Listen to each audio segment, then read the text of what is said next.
Hello everyone, I hope you are doing well. Today we'll talk about how to fix or how to solve the problem of Cash App.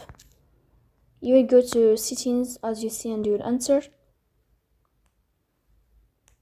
In this window, you will click on apps, default apps, app settings, and here you will search about the application of Cash App like this. Here in this page, you will click on first stop and you will click OK. Here you will enter to storage. Then we click on clear cache.